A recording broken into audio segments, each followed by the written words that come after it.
जी। तो ये इकबाल है जिनका मैंने ऑपरेशन करा है, जो फुट ड्रॉप था।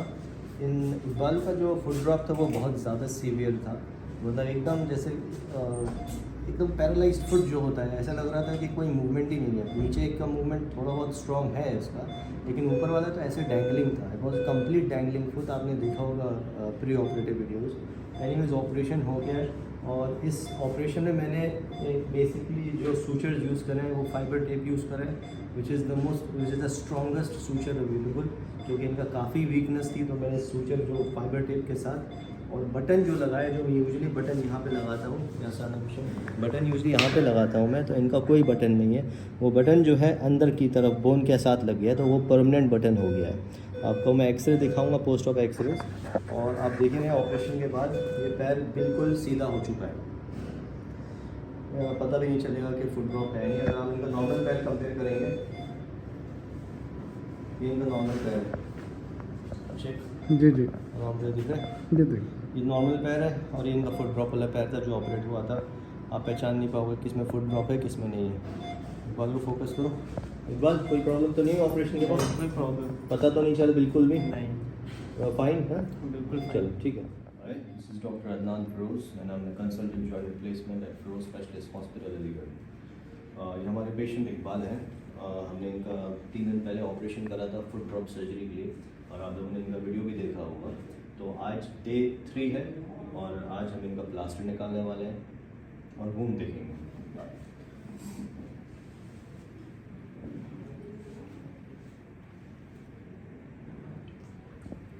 तो जब भी हम प्लास्टर निकालते हैं तो हमें सबसे इम्पोर्टेंट चीज़ ध्यान, ऊपर उठाना था, बस बस, ये ध्यान देना पड़ता है कि पैर में बिल्कुल प्रेशर नहीं आना चाहिए। ये फुट ड्रॉप सर्जरी हमने करी थी। इट इज़ ऑलवेज़ इम्पॉर्टेंट कि ड्रेसिंग करते वक्त एक आदमी को पैर, एक आदमी को हाथ यहाँ रखना चाहिए कि प्रेशर टेंडन में नहीं आए, क्योंकि अभी टेंडन जो है इतना मजबूत नहीं होता है डे 3 में। 6 वीक्स तक ये टेंडन की हीलिंग होती रहती है। इनफैक्ट हीलिंग टेंडन जब सर्जरी करते हैं, हीलिंग 1 साल तक होती रहती है, वो मजबूत होता रहता है। लेकिन फर्स्ट 6 वीक्स में ये काफ़ी कमज़ोर होता है। इसी वजह से जब भी हम ड्रेसिंग करेंगे, बैठ जाओ, बैठने तक जितना तुम कंफर्टेबल हो वैसे करो। तो जब भी हम ड्रेसिंग करेंगे तो ये पैर ऐसे रहना चाहिए। और एक बार जब तुम वहाँ ड्रेसिंग करोगे तो जो भी टाँके काटेगा अपने होम टाउन में, तो उसी कहते हैं एक हाथ यहाँ रखें। अगर वैसे लूज़ हो जाए कोई प्रॉब्लम नहीं है, अगर हम छोड़ भी देंगे तो भी कोई प्रॉब्लम नहीं होती, क्योंकि वो मजबूती से हमने फिक्स करा हुआ है। जैसे आप देख रहे हैं, it is completely straight. Foot drop था बिल्कुल ऐसे था पैर तुम्हारा, पहले तुम देखा ही होगा, एकदम था ही नहीं, कुछ भी नहीं था, समझ लो। तो अब तो बिल्कुल सीधा हो गया, था ही नहीं, बिल्कुल नहीं था। तो अब बिना कुछ करे है सीधा है, लेकिन फिर भी हम इतना वो नहीं करेंगे जब तक ये और मजबूत नहीं होगा। तो जो ड्रेसिंग्स हैं ये स्टेराइल ड्रेसिंग्स होती हैं, तो इम्पॉर्टेंट ये, मैं यूजुअली हैंड वॉश सोप वगैरह से कर लेता हूँ। आप ग्लव से भी ड्रेसिंग कर सकते हैं, और उम्मीद ये है कि ड्रेसिंग इनकी जो है ड्राई रहेगी। बहुत स्ट्राइल तरीके से हम लोगों को करना होता है इसको। Everything is trial here, and wash your hands with soap, और you can apply gloves which is even better, but I usually wash it with soap very nicely. तो ऐसा कुछ नहीं है, और मैं वुंड को टच नहीं करता हूँ क्योंकि हर चीज़ ड्राई है। आप लोग देख रहे हैं वुंड बिल्कुल सूखा हुआ है, बिल्कुल ड्राई है, तो कोई प्रॉब्लम नहीं है, ठीक है। बस पीसफुल, तो इनका वुंड बहुत हेल्दी है, और यही हमको देखना होता है। अगर वुंड हेल्दी है, बिल्कुल ड्राई है, दरअसल फोकस करो वुंड में, ये सब ड्राई है बिल्कुल। यहाँ पे 6 इंसिजन्स होते हैं, 1 2 3 और यहाँ पे 4, तो ये हम लोग सब लोग करेंगे। थोड़ा सा ब्लड कलेक्शन है, ये तो कोई प्रॉब्लम नहीं है। तो ये 6 इंसिजन्स होते हैं, मैंने काफ़ी सर्जरी में बताया भी है कि यहाँ से हम लोग जो मेन टेंडन होता है वो यहाँ से लेते हैं। अच्छा फोकस करो, यहाँ से टेंडन जो होता है मेन लेते हैं। यहाँ पे भी एक वुंड है, यहाँ से टेंडन, यहाँ से हम लोग टनल बनाते हैं, फिर उस टेंडन को यहाँ से लाते हैं, और एक और दूसरा टनल यहाँ से बनाते हैं, और उस टेंडन को यहाँ बोन में जोड़ देते हैं। 2 टेंडन हम ले रहे हैं, टिबियालिस पोस्टीरियर हमने यहाँ से लिया, और पेरोनियस लॉन्गस यहाँ से लिया। तो बेसिकली टिबियालिस एंटीरियर के थ्रू हमने उसको मजबूत कर लिया। जब ये basically using 3 tendons, tibialis posterior, tibialis anterior और पेरोनियस लॉन्गस, ये 3 टेंडन्स मिल के इनका फुट को सीधा कर रहा है बेसिकली, जिसमें से मेन टेंडन जो होता है वो टिबियालिस पोस्टीरियर होता है, जो यहाँ से आ रहा होता है। स्पिरिट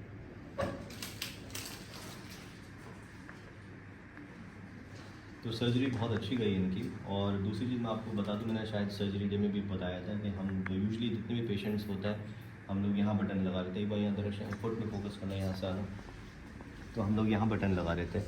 यहाँ कुछ भी बटन नहीं है, इनका जो बटन है वो अंदर की तरफ है। अभिषेक प्रेशर लगाओ,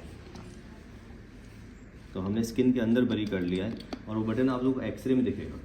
अगर मैं आपको एक्सरे दिखाऊंगा तो वो जो है एक्सरे में आपको बटन दिखेगा।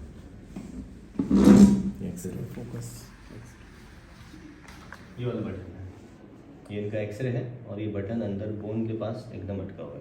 तो ये एक तरह से परमानेंट बटन हो गया और इससे मजबूती, एक तरह से डबल स्ट्रेंथ आएगी इनकी।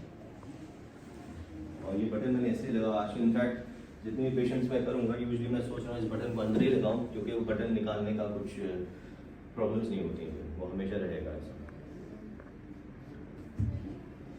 ठीक,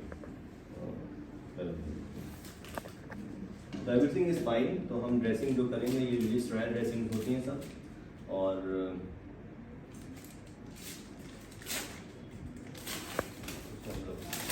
कवर कर लेते हैं।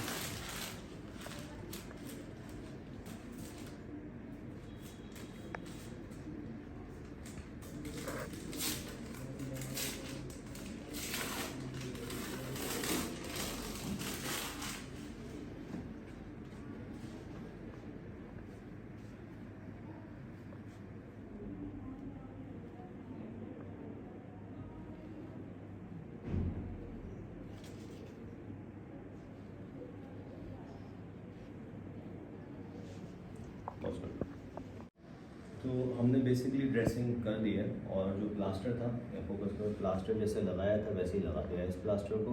और ये plaster around 6 weeks to 8 weeks में रखता हूँ। इसका थोड़ा सा 6 वीक्स से ज़्यादा हम लोग रखेंगे प्लास्टर, क्योंकि इनका पैर काफ़ी वीक था, वो टेंडन ला के बराबर था। It was a completely paralysed foot. आपने देखा होगा इनके जो ऑपरेशन से पहले जो टांग थी एकदम डैंगलिंग थी। इनफैक्ट जितने भी मैंने फुट ड्रॉप्स कराए सबसे वीक फुट इन्हीं का है अभी तक का। और इस वजह से मैंने इनमें जो मटेरियल्स था, जो सूचर मटेरियल है, वो फाइबर टेप यूज़ करा। जो बटन है वो हमने परमानेंट बटन इनमें सेट कर लिया है। मैं एक चीज़ और बताना चाहता हूँ आप लोगों को कि ये सर्जरीज, ये इसमें कॉस्ट थोड़ा सा ज़्यादा हो जाता है, क्योंकि इसमें जो मटेरियल यूज़ होता है वो थोड़ा सा क्वालिटी, जो बाहर की चीज़ें होती है, ये जो स्क्रू आता है वो बायोएब्जॉर्बिव स्क्रू होता है, जो स्क्रू हड्डी में लगा देते हैं, तो हड्डी के अंदर घुल जाता है। जो डिस्क आती है वो सॉल्ट टाइटेनियम की होती है। तो ये अराउंड 25,000 रुपीज़ का तो ये खर्चा ही हो जाता है, जिसमें स्क्रू का कॉस्ट होता है, फाइबर टेप का कॉस्ट होता है और ये बटन का कॉस्ट होता है। और रही बात यहाँ ऑपरेशन फीस की, दैट इज़ अराउंड 60-65,000 रुपीज़ का ऑपरेशन होता है ये। तो ये इसलिए थोड़ा सा कॉस्टली प्रोसीजर होता है, क्योंकि एक तो बहुत टाइम टेकिंग प्रोसीजर होता है, बहुत कम लोग इसको करते हैं सर्जरीज को। 3 घंटे का अराउंड 2 आवर्स मिनिमम टाइम लगता है इस ऑपरेशन में, 2-2.5 घंटे लगते हैं। और लाइजमल जिम्मेदारी की बात हुई। बस कोई प्रॉब्लम हुई हॉस्पिटल में? एवरीथिंग वेंट फाइन, कोई मसला नहीं हुआ, कोई मसला। उनको अब हम लोग 3 हफ्ते बाद, क्योंकि जितने भी पेशेंट बाहर से आ रहे हैं मैं उनको एडवाइस करता हूँ सूचर निकालना होता है 3 हफ्ते बाद मैं सूचर रिमूवल करता हूँ। सूचर रिमूवल या तो लोग अगर यहाँ आने चाहते हैं तो मोस्ट वेलकम, लेकिन अगर दूर से आ रहे हैं, तो जैसे तुम ये MP से आ रहे हैं, मध्य प्रदेश से आ रहे हैं, जबलपुर से आ रहे हैं, तो उनका मैंने सूचर, अगर वहाँ पे कोई डॉक्टर है या फैमिली डॉक्टर है कोई, तो वो सूचर रिमूव कर सकता है, या कोई ट्रेंड नर्स अगर है, कोई अच्छी नर्स है तो वो भी सूचर रिमूवल कर सकती है। लेकिन क्या है, प्लास्टर वैसे जैसे मैंने एकदम अभी करी है वैसे, एक हाथ पैर के पास रहेगा और दूसरा आदमी ड्रेसिंग करता रहेगा, सूचर मारता रहेगा। किसी ऑर्थोपेडिक सर्जन को दिखा देना और बता देना करवाने से पहले आपकी वीडियो दिखा देना, इसका यूज़ करना है। लिया था वीडियो, वो तो मैं पोस्ट भी करूँगा, यूट्यूब में देख भी सकते हो। तो इस तरह से इनका प्रिकॉशंस, ऑपरेशन के बाद ज़्यादा प्रिकॉशंस नहीं होता है। मैं यूजली 3 हफ्ते बाद ज़्यादा देखने का, 3 हफ्ते बाद सिर्फ सूचर रिमूवल के आता है पेशेंट्स, या वहीं पे सूचर रिमूव कर सकता है। मुझे जो देखना होता है मरीज को 6 वीक्स या 8 वीक्स बाद देखना होता है। वो इसलिए क्योंकि 6 वीक्स बाद हम प्लास्टर हटा देंगे इनका और हमें चलाना शुरू कर देंगे। ठीक है, ऑपरेशन बहुत अच्छा हुआ है इनका। अब बस देखना ये बाकी है कि वो टेंडन जो हमने लगाया है पीछे से, उसको काम करना ज़रूरी होता है, तभी रिजल्ट्स अच्छे होते हैं। इस ऑपरेशन में 2 फ़ायदे होते हैं, एक तो पैर सीधा हो जाता है और सीधा होने के बाद दूसरा फ़ायदा जो होता है पैर चलने लगता है। एक फ़ायदा तो हो गया, पैर सीधा तो हो गया, अब चलना बाकी है। चलेगा इंशाल्लाह चलेगा। तो 1.5 महीने बाद पावर आएगा। कोशिश हम लोग अभी 6 वीक्स तक पेशेंट को मना करते हैं कुछ भी तरीके से कोशिश ना करें चलाने की, टेंडन मजबूत हो रहा है उसके लिए। तो जब टेंडन मजबूत हो जाएगा तो पेशेंट चलाने लगेगा पैर को। सो होपफुली हम लोग इनको 6 वीक बाद देखेंगे। बीच में वीडियो कॉल कभी भी कर सकते हैं, मेरे असिस्टेंट का नंबर मेरे पास है, ये कभी भी कोई प्रॉब्लम हो मैं हाजिर हूँ। कुछ बता दें लोगों को, कुछ बता दें। यहाँ मैंने आया, मुझे यहाँ पे बहुत अच्छा लगा, कोई भी चीज़ की कमी नहीं लगी। डॉक्टर साहब very very very good person. बस एक प्रॉब्लम हो सकती है, खाने की प्रॉब्लम। जी अगर मील मिल जाए तो वो खाने की प्रॉब्लम है, लेकिन क्योंकि इन हाउस किचन नहीं है, लेकिन जोमेटो स्विगी जिंदाबाद, वो दोनों का सब तरफ है। वो मेरा किचन है इस वक्त, लेकिन जब हो जाएगा तो वो भी ज़रूर हो जाएगा। ठीक है, तो थैंक यू। और जिनका जो कोर्स ऑफ रिकवरी है होपफुली अच्छी होगी, और क्योंकि कोई भी सर्जरी करने का मकसद ये होता है कि पेशेंट को उससे बेहतर किया जाए, और उम्मीद है कि एक बार उससे बेहतर ही होगी। क्योंकि बस थोड़ा सा टाइम है, 3 महीने का टाइम होता है जब रिजल्ट्स तुम्हें देखना शुरू हो जाएंगे, और होपफुली 6 वीक्स बाद जब लास्ट टाइम है तो मूवमेंट मैं उसको स्टार्ट करूँगा। ठीक है, थैंक यू सो मच।